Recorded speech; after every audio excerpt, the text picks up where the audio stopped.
Today we are looking at how Big Thunder Mountain in Tokyo is different to the one at Disneyland and Disney World. Welcome to Parallel Disney. The track at Tokyo is an interesting hybrid of Disney World's and Disneyland's. Like Disney World, Tokyo's track is mirrored to Disneyland's. Also like Disney World, there's no wooden covering before the second lift hill.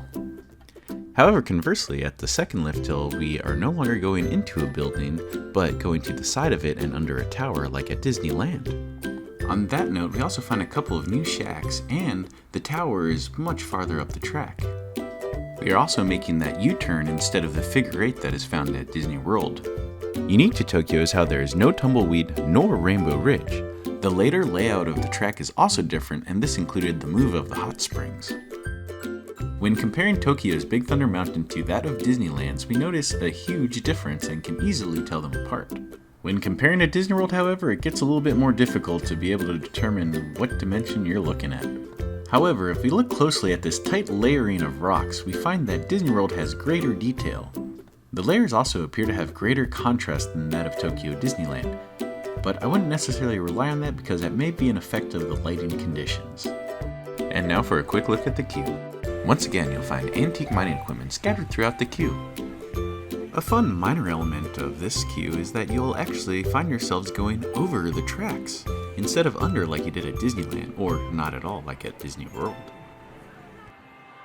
The majority of the queue is rather reminiscent of that of Disney World's, as most of it takes place inside this sort of wooden shack. However, all of the interactive elements are completely missing, and there seems to be less theming overall. Some additional differences worthy of note is how Disney World has an extra rail, and they have bars over their windows. When comparing the ride vehicle, we find some pretty good differences this go round. First off, the cars are accented with green wood paneling. The boiler no longer has the Big Thunder Mountain Railroad logo on it, instead the compartment for the engineer does. And because of that, we no longer have the interesting names like You Are Courageous and You Be Bold. In Disneyland and Disney World, the handrail extends straight up from the car. At Tokyo, however, it extends towards the guests. Disney World and Disneyland also have bench seating, while Tokyo has a more luxurious style with bucket seats. This will provide nice support preventing you from squashing your neighbor, which may or may not be a good thing. Starting the ride experience in Tokyo, we find ourselves already in the mine shaft with scaffolding above us. We then are greeted by various red menacing eyes, but no bats this time. Well, unless those are bad eyes. No flying bats this time. As we find ourselves at the cave with the springs, we find various equipment that is actually left in the cave instead of just before it. The springs this time around have actual water inside them with drops of water dipping into them and a very stunning, rippling, colorful effect.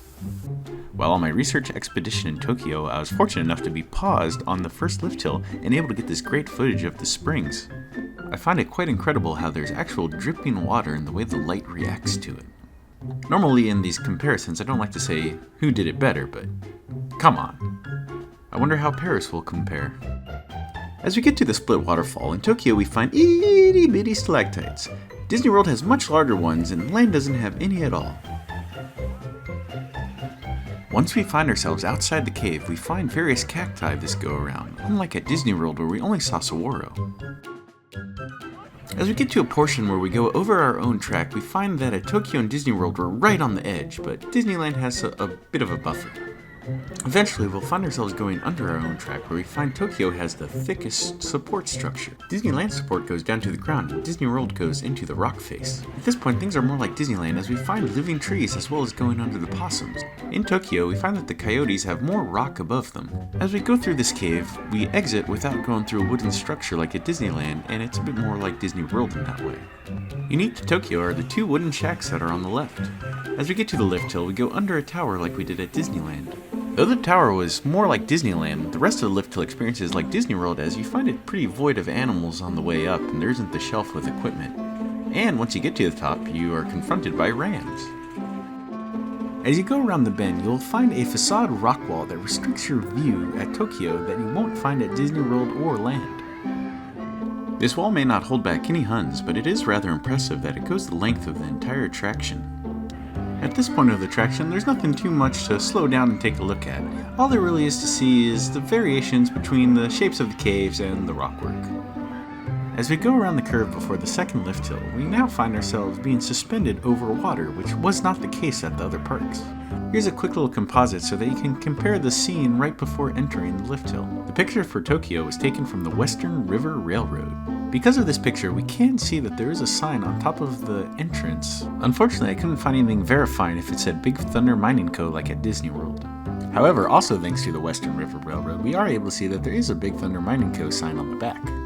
We can also see that there is a person present here, but he's not really a part of the Big Thunder Mountain attraction as he can only be seen from the Western River Railroad. Though completely different, this does seem to parallel the tumbleweed sequence at Disney World, due to the addition of people as well as the third-party railroad that is nearby.